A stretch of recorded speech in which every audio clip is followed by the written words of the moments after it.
முக்கியமான press meet. ஏன்னா தலைவரை தொடர்ந்து அம்மாவுடன் இருந்து அவருக்கு தொண்டர்களாக அம்மா அவர்களுக்கு சிப்பாய்களாக பணியாற்றி இந்த இயக்கத்தை ஏதாவது தப்பிச்சு புடைச்சிக்குமா அப்படிங்கிற ஒரு நிலைமை ஏற்பட்டிருக்க இந்த நேரத்தில் மிகவும் தொண்டர்களில் ஒருவனாக நானும் பார்த்து வருகின்ற நேரம். ஆனால் இந்த கட்சி இன்றைய தினம் டெல்லி தெருக்களிலே அடமானம் வைக்கப்பட்டு சேல் அக்ரிமெண்ட் தான் போடல, அடமானம் வச்சுட்டு வந்துட்டாங்க. சேல் அக்ரிமெண்ட் எப்போ போடுவாங்கன்னு எனக்கு தெரியாது. ஆகவே அந்த சேல் அக்ரிமெண்ட் தான் பெண்டிங் இருக்கு. அதுவும் நடக்கும், வேற வழி இல்லை.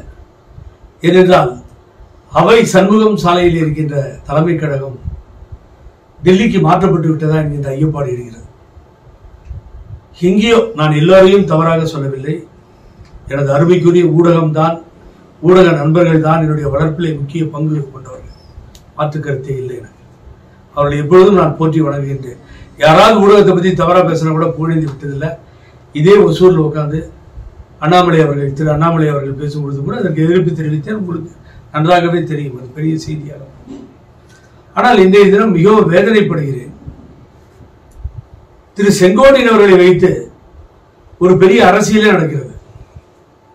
டெல்லி போனாரு, ஹோம் மினிஸ்டர் பார்த்துட்டாரு, ஹோம் மினிஸ்டர் தனியார் சந்திச்சு பேசினார் ரகசியமா. அதுக்கடுத்து நிர்மலா சீதாராமன் என்கின்ற நிதியமைச்சர் அவர்களை சகோதரி பார்த்தாரு, பேசினாரு. பெரிய பிரச்சனையா போய்கிட்டு இருக்குன்னு சொல்லி சொல்றத நான் ஏற்றுக்கொள்ள தயாராக இல்லை. இது ஏன்னு கேட்டீங்கன்னா, ஒருத்தர் திருட்டுத்தனமா தான் போனார், நமக்கு தெரியும். சட்டமன்றத்தில் இருக்கின்ற நிதி அமைச்சர் சொல்றார், சகோதரி வானதி சீனிவாசன் சிரிக்கிறார்கள், பூனைக்குட்டி வெளியிலே வந்து விட்டது அப்படின்னு. அந்த பூனைக்குட்டி அடுத்த நாள் பிளைட் பிடிச்சு டெல்லிக்கு போகுது. அதுக்கு பின்னாடி முன்னாள் அமைச்சர் மத்தியானம் கிளம்பி போறார்.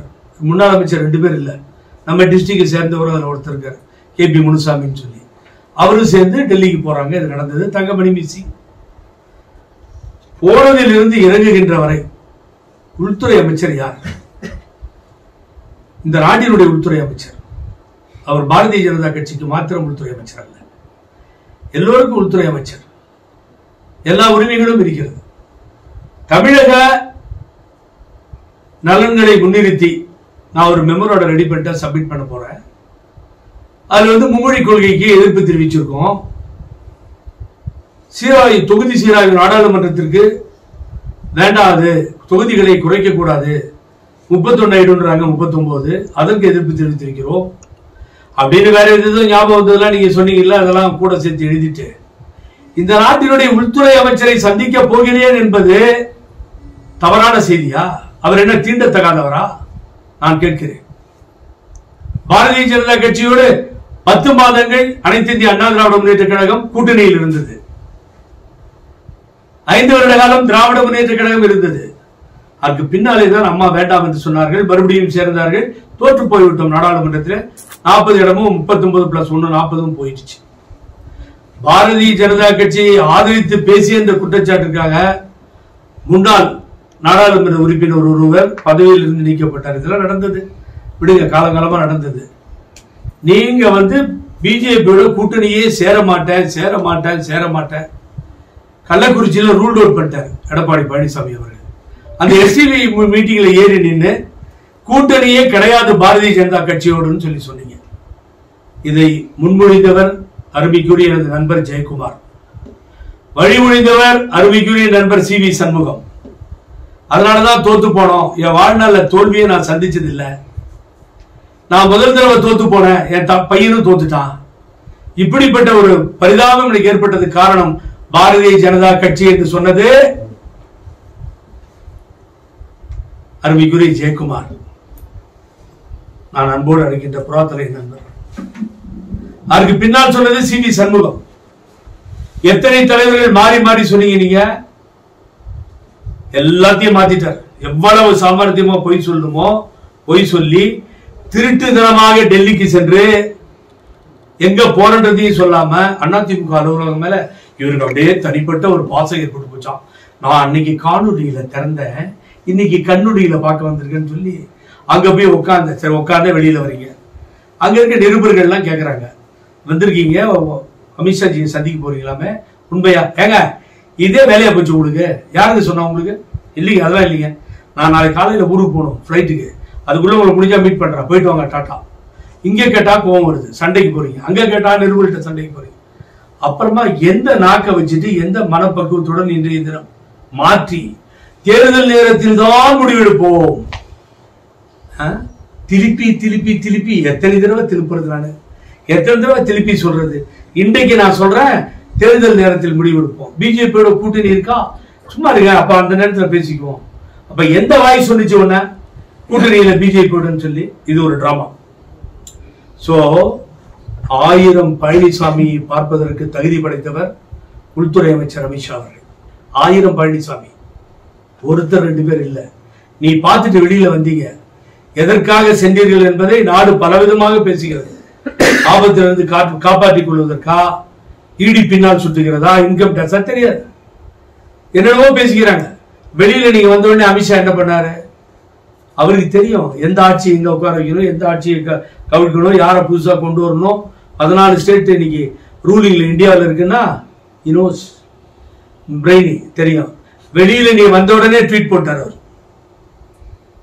தேசிய முன்னணியா சார், தேசிய ஜனநாயக கூட்டணி ஆட்சி அமைக்கும் போட்டாரு. நீ பிளைட்டு கூட வந்திருக்க மாட்டேன், ஏர்போர்ட்டுக்கு ரூமுக்கு கூட போயிருக்க மாட்டீங்க. ஏன்னா மாத்தி பேசுவீங்கன்னு தெரியும் அமித்ஷாவுக்கு, நீ யாரு என்னன்னு தெரியும், ஜாதகமே கையில் இருக்குல்ல. ஏற்கனவே பிரதம மந்திரி பக்கத்தில் ரொம்ப கஷ்டப்பட்டு நான் சிரமப்பட்டு அப்பாயின்மெண்ட் வாங்கி கொடுத்து கொண்டு போய் உட்கார வச்சேன், கடைசியில ஏமாத்திட்டார் சார். இது மாதிரி பச்சை துரோகியை நான் பார்க்கவே இல்லை சொன்னது அண்ணாமலை. சொன்னாரா இல்லையா? பச்சை துரோகி, இது போன்ற ஒரு மோசமான மனிதரை எனது வாழ்நாளில் நான் பார்த்ததில்லை, அரசியல் வரலாற்றில் நான் படித்ததில்லை சொன்னவர் அண்ணாமலை அவர்கள். உடனே எடப்பாடி பழனிசாமி பதில் கொடுக்கிறார். அடிமட்டம், அடியிலே இருக்கின்ற வார்டு, ஒன்றியம் இதெல்லாம் தெரியாமலேயே நேரடியாக பதவிக்கு வந்த ஒரே தலைவர் அண்ணாமலை அவர்கள். அவருக்கு அரசியல் அடிச்சுவடி தெரியாது. ஏறும்போது ரிப்போர்ட்டர்ஸ் வேணும், இறங்கும் போது ரிப்போர்ட்டர்ஸ் வேணும். இவர் ஒரு தலைவராக நாங்கள் பார்ப்பதில்லை சொன்னாரா? இதெல்லாம் நீங்க எங்க போய் சொல்ல போறீங்க தெரியாது ஜனங்க முன்னாடி. ஆக கூட்டணி அருமைக்குரிய தலைவர் அமித்ஷா வீட்டில் கன்ஃபார்ம் ஆயிடுச்சு, உறுதி செய்யப்பட்டு விட்டது. அது நாடறிந்த உண்மை. அவர் ட்வீட் போட்டதுல இருந்து அது ப்ரூவ் ஆயிடுச்சு. அதுல இருந்து பழனிசாமி தப்பிக்க முடியாது. இப்ப மாத்தி மாத்தி பேசுறாரு. இது ஒரு பக்கம் போயிட்டு இருக்கு. நடுவுல ரொம்ப வேதனையா இருக்கு. தயவு செஞ்சு, அதாவது யாரோ wrongly reporting and elaborated. My dear media friends, I am requesting you, உங்களை அன்போடு நான் கேட்டுக்கிறேன். இந்த மாதிரி ஒரு செய்தி செங்கோட்டையன் போனதாகவும் அமித்ஷா அவர்கள் பார்த்ததாகவும் நீண்ட நேரம் பேச்சுவார்த்தை நடந்ததாகவும் சொன்னா, இந்த நாட்டினுடைய உள்துறை அமைச்சர் அப்பாயின்மெண்ட் இல்லாம ரகசியமா கூட்டு பாக்குற அளவுக்கு அவ்வளவு பெரிய ரகசிய சந்திப்பு என்னங்க? அப்ப 4 எம்எல்ஏவோட இருக்க ஓபிஎஸ்ல கூட்டு பாத்துக்கணும். ஒரு எம்எல்ஏ இல்லையே எங்க அண்ணன் செங்கோட்டையன் கூட. அவர் நான் தப்பா சொல்ல, அவர் வாய்த்தரன் சொன்னாரா நான் டெல்லிக்கு போனேன்னு? அத்திக்கடவு அவிநாசி திட்டத்தில் அம்மா படம் இல்லை. இது மாதிரி துரோகம் இனி அதிமுகவில் யாரும் செய்ய முடியாது. ஆகவே இந்த நிகழ்ச்சியில் நான் கலந்து கொள்ளவில்லை. மறுநாள் நிருபர்கள் பேசுறாங்க, நீங்க இது மாதிரி புகழ்ந்து பேசணும் அவர் அண்ணனை செங்கோட்டையன். இவ்வளவு இல்லை, எல்லா தொண்டர்களுக்கும் ஒரே ஹாப்பி, மகிழ்ச்சியா இருந்தோம், பேசணும். இவர் போகாதான் கரெக்ட்னு சொன்னோம். ஆனா அவர் சொல்றார் மறுநாள், நீங்க எல்லாமே ரெக்கார்டிங், பொய் சொல்லல, நான் புறக்கணிக்கவில்லை ஆனால் போகவில்லை, வருவோம் ஆனா வராது, புறக்கணிக்கவில்லை ஆனால் போகவில்லை. அடுத்த ஸ்டேட்மெண்ட், செங்கோட்டையை வச்சுலாம் நீங்க எதுவும் பண்ண போகாதீங்க சார், அதே இவரை வச்சுலாம் கட்சி எதுவும் நீங்க பண்ண முடியாது, அப்படியெல்லாம் ஒரு ஐடியா இருந்தா தூக்கி போட்டுருங்க. அந்த ஈரோடு மாவட்டத்திலிருந்து அருமை சகோதரர் தோப்பு வெங்கடாசலம், டிஜி நாராயணன், முன்னாள் எம்பி எம்எல்ஏ சின்னசாமி, அவரை சார்ந்தவர்கள், சிந்து ரவிச்சந்திரன், இப்படி ஏகப்பட்ட பேர் எல்லாம் வெளியே போயாச்சு. ஈரோடு டிஸ்ட்ரிக்ட் ஒண்ணுமே இல்லை சார். இடைத்தேர்தலில் டெபாசிட் 6000 வந்ததால டெபாசிட் தப்பிச்சது. தென்னரசு தலையில் அடிச்சுட்டு வெளியில போயிட்டாரு. ராமலிங்கம் அவரோட நண்பர், அம்மா படமும் தலைவர் படத்தையும் தூக்கி எறிந்து விட்டு போற பழனிசாமியுடன் இத்தனை நாள் பயணம் செய்யலாமா? திரு செங்கோட்டையன் அண்ணன், நியாயமா? மனசாட்சி இருக்கிறதா உங்களுக்கு? அந்த ஸ்டாண்ட்ல நீங்க நின்று இருக்கணும்.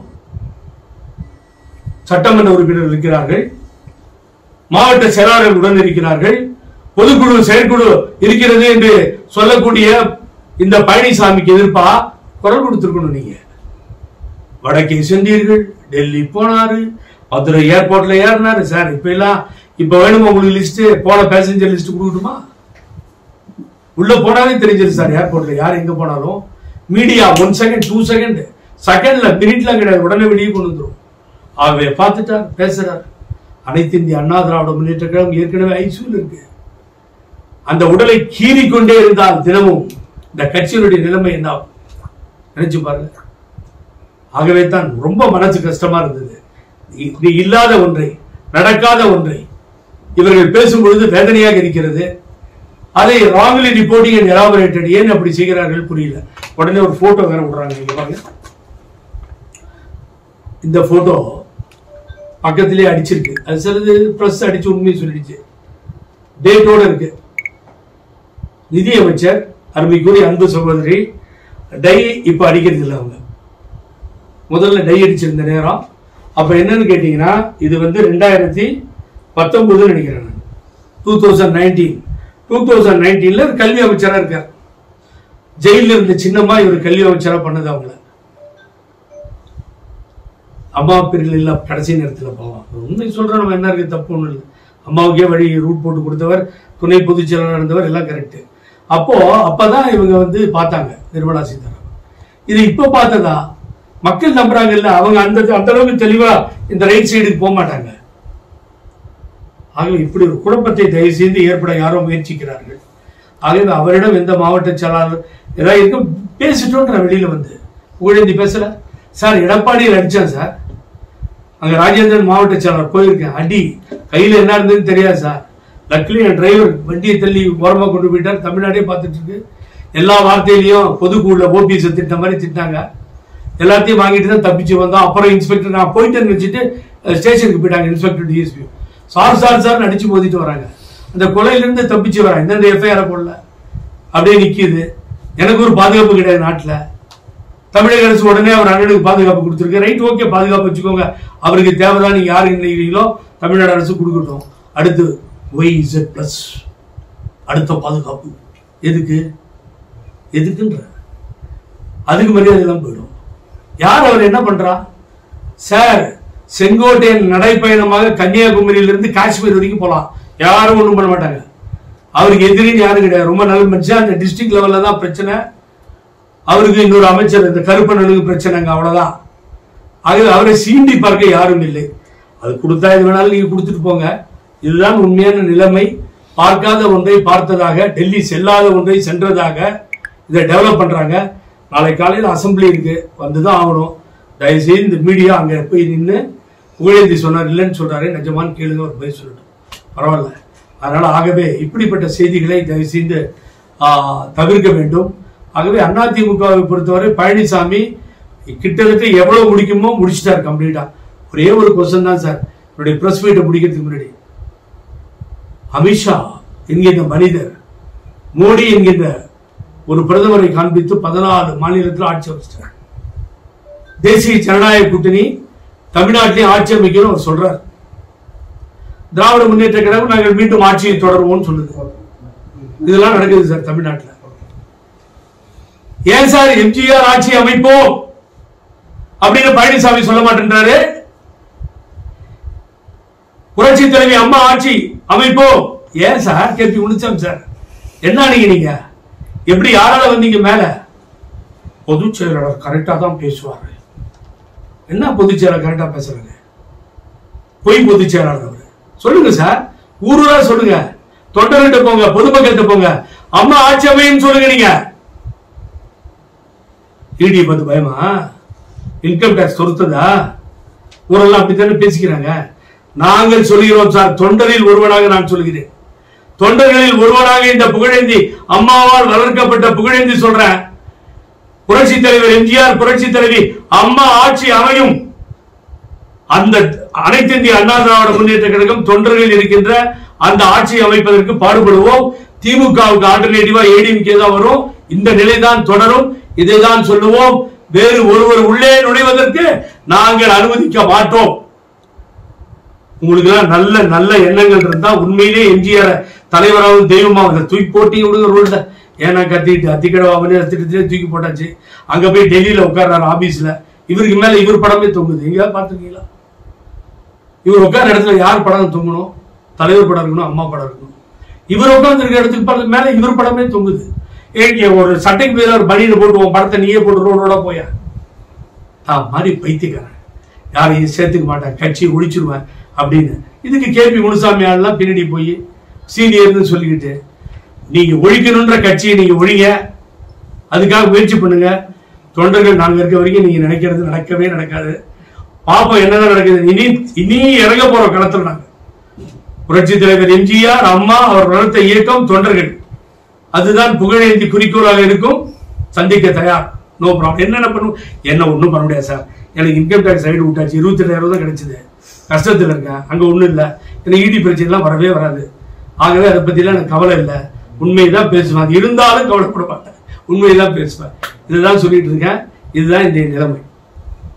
இப்ப அண்மையில கேடி ராஜேந்திர பாலாஜி முன்னாள் அமைச்சர் அவர் வந்து இப்போ ஒரு மத்தியானம் என்ன பண்ணிருக்காரு, ஒரு ஃபங்க்ஷன்ல பேசும்போது சொல்லிட்டு 2026 சட்டப்பேரவை தேர்தலில் நிச்சயமாக எம்ஜிஆர் அம்மா ஆட்சியை அமைப்போம் அப்படின்ட்டு அவர் சொல்லியிருக்காரு. அவருக்கு எனது வாழ்த்துக்கள். எடப்பாடி பழனிசாமியும் கேபி முனுசாமியும் இங்க இருக்க செங்கோட்டையன் சொல்லாதத அவர் சொல்லியிருக்காருல, இனிய வாழ்த்துக்கள். ஏன்னா அது சொல்லியிருந்த வாழ்த்துக்கள், அதாவது பின்னாடி போக கூடாது நம்ம இல்லையா. ஒரு காலத்துல எங்க அப்பா மோடினாரு, இப்பயாவது மாறி அவர் வந்து எம்ஜிஆர் தலைவர் ஆட்சி வரும், அம்மா ஆட்சி வரும்ன்றாரு. இனிய வாழ்த்துக்கள் அவருக்கு சொல்லிட்டு எல்லாரும் சொல்லணும். அப்பதான் அது சரியா இருக்கும். சார் பிஜேபி ஒன்றும் உங்களை வந்து ஆட்சிக்கு வராதுன்னு சொல்லுங்கன்னு சொல்லி கொடுத்ததா? ஏன் சொல்ல மாட்டேங்கிறீங்க? இதுதான் சார் பிரச்சனை. சார் மாபெரும் இயக்கம், 1.5 கோடி தொண்டர்கள் இருக்காங்க. ஆனா கடந்த காலங்கள்ல ஆட்சி அமைச்சாங்க இந்த இதில். ஆனா இப்போ நீங்க எல்லாருமே சேர்ந்தாதானே அந்த ஆட்சி அமைக்க முடியும். எல்லாரும் சேரணுன்றதை சின்ன குழந்தை சொல்லிட்டு இருக்கு சார், எதிர்கட்சிகள் சொல்லிட்டு இருக்கு சார். டெல்லியில் இருக்க பாரதிய ஜனதா கூட ஒரு தடவை சேர்த்து வச்சுட்டு அதுதான் விரும்புது. இன்னும் கீழே போறேன், திராவிட முன்னேற்ற கழகமும் அதை தான் விரும்புகிறது. திராவிட ஆட்சிகள் மாறி மாறி வரட்டும், ஒன்னா இருங்கப்பான்னு தான் சொல்லுது. அங்க இருக்க பார்க்கின்ற தலைவர் கூட நட்புறவோடு அதை தான் சொல்லுகிறார்கள். இது ஒரு தீய சக்தியா சேரவே விட மாட்டேன்னா என்ன சார்? பாகிஸ்தான் இருந்தா வந்துட்டார் ஓபிஎஸ், அந்த அம்மா சைனாவில இருந்து வந்துருச்சா? நீ சொல்லுங்க பார்ப்போம். நான் என்ன உகாண்டாவில இருந்து வந்துட்டேனா? என்ன சார் நடக்குது? ஆகவே மற்றவங்களை சேர்க்க முடியாது, சேர்க்கக்கூடாதுன்னு ஒரே நிலைப்பாட்டில் இருக்கின்றவர் மனிதரா? எத்தனை காலகட்டங்களில் எத்தனை எதிரிகளை எல்லாம் சந்தித்து சேர்த்து கொண்ட தலைவர்கள் தான் புரட்சி தலைவர் அம்மாவும் தலைவரும். எஸ்டிஎஸ் கம்ப்ளைண்ட் கொடுத்தாரு, சேர்த்துட்டாங்க. காளிமுத்து பேசாத பேச்சுக்களா? கருவாடு மீனாகாது, கறந்த பால் படிப்புகாது, கிழக்கே ஒதிக்கும் சூரியன் மேற்கே ஒதிக்காது, காகிதப்பூ மணக்காது, அடுத்தவரையே நான் சொல்ல முடியாது. அப்படிப்பட்ட ஒரு கூட்டு சபாநாயகரை உட்கார வச்சு அழகு பார்த்தாங்க சார். ஏவுகணைகள் போல வரும். சொல்லுங்க, எஸ்டிஎஸ் குற்றச்சாட்டை போய் டெல்லி வரைக்கும் கொடுத்து பார்த்தாரு. அவரை கூப்பிட்டுட்டார் தலைவரும், அம்மா அண்ணான்னு சொல்லுவாங்க எஸ்டிஎஸ். பிஜேபி அதிமுக கூட்டணி வந்துச்சு அப்படின்னா நான் கட்சியில இருந்து வெளியே போயிடும் அப்படின்னு சொல்லி ஜெயக்குமார் ஏற்கனவே ஒரு பேட்டியில சொல்லியிருந்தாரு. அப்படி பார்த்தா இந்த கூட்டணி உருவானா அதிமுக 4-5 நாளா என்ன கோவம் இருந்தாலும் ஜெயக்குமார் அமைதியா இருக்கார். அவர் நியாயத்தை பேசுவார், நான் எதிர்பார்க்கிறேன். அவர்கிட்ட இருந்து எதிர்ப்பு இருக்கு. எதிர்ப்பா இருக்க வேண்டிய முனுசாமியும் கேபி முனுசாமியும் சிவிஎஸும் கூட தான் போனாங்க. அன்னைக்கு அவங்களுக்கு என்ன நடந்ததுன்னு தெரியும். ஆனா இந்த டிஸ்ட்ரிக்ட் உள்ளார கேபி முனுசாமிக்கு ரொம்ப நீட்டா அழகா சொல்றேன். என்னோட வயசுல மூத்தவர், பழகினவர். நீங்க வந்து அம்மா தலைவர் பேரை சொல்லாமலாம் இந்த டிஸ்ட்ரிக்ட்ல ஓட்டு எல்லாம் கேட்க வர முடியாது. இங்க இருக்க கன்னடா தெலுங்கு மக்களுக்கு கூட அம்மாவை தெரியும், நல்லா தலைவரை தெரியும். அப்படி ஒரு கனவே காணாதீங்க. இந்த கட்சியை அடமானம் வைத்திருக்கிறீர்கள். ஃபுல் ரிஜிஸ்ட்ரேஷனுக்கு விடமாட்ட ராஜா, பாத்துக்கலாம்.